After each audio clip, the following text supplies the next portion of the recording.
Dana Chilfy. Joy. Come on up here. Dana just retired after 42 years at Women and Infants, so give her a hand just for that. She started working there when she was 9.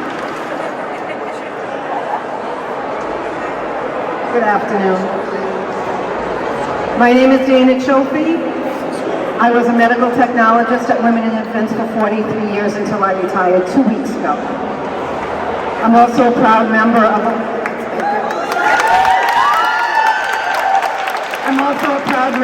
SEIU 1199 New England. I'd like to add my input into how very important it is to invest in recruitment, retention, and training in the wake of this pandemic.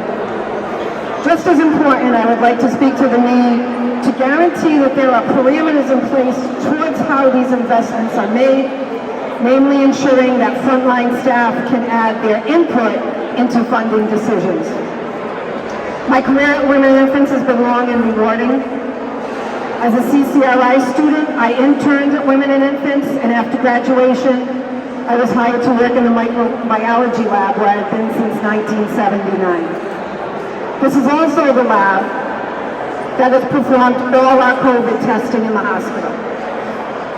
I also initiated the unionization of the hospital laboratory in 1984.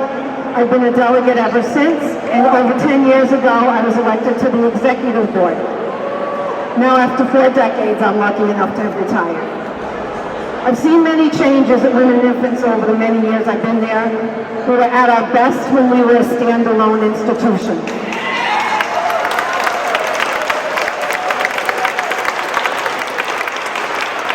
At that time, union, non-union, and management worked together frequently to ensure safety and patient satisfaction. Nursing administrators would put on scrubs and pitch in when we were overwhelmed. Lunches, dinners, dessert carts would be brought to the floors to make sure that we ate when we couldn't get a break, or just to say thank you for working so hard. Overtime was rare because we operated in the black all the time. We worked at that together because we knew how finances would affect the success of our hospital. Once we became a system known as CNE, everything changed. We were now a business. There were no more nursing administrators putting on scrubs to help because they don't know how. There were no more concerns for whether we got to eat when we were very busy. There were no more rewards for going above and beyond. There was no more inclusion of frontline staff in big decisions, whether it was about how we administer our care or how we do our finances. Because of this new culture, we experienced unnecessary layoffs, where after laying people off, we hired everybody back again. We had a hiring freeze for years that cost the system hundreds of thousands of dollars in overtime.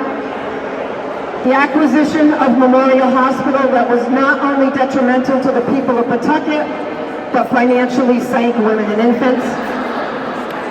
And the debacle of the merger with Lifespan for the 4th time that cost somewhere in the vicinity of $15 million.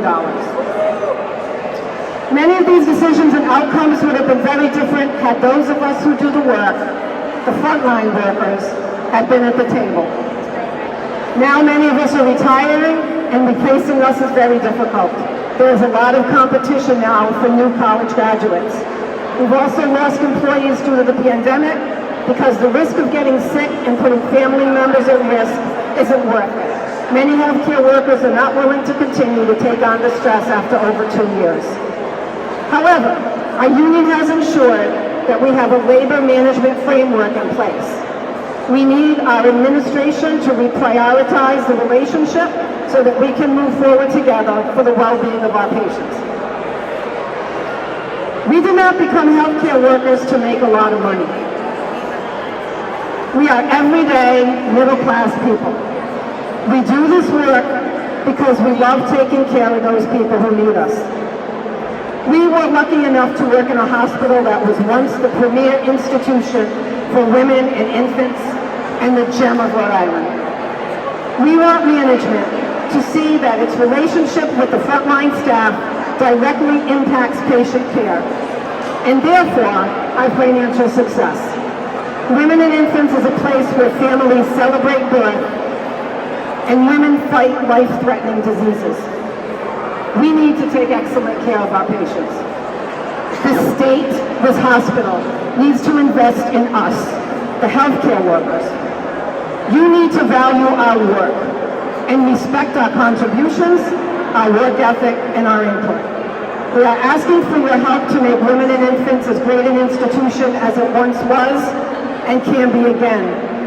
So now I'm asking the General Assembly, what is the plan to establish and grow our healthcare system?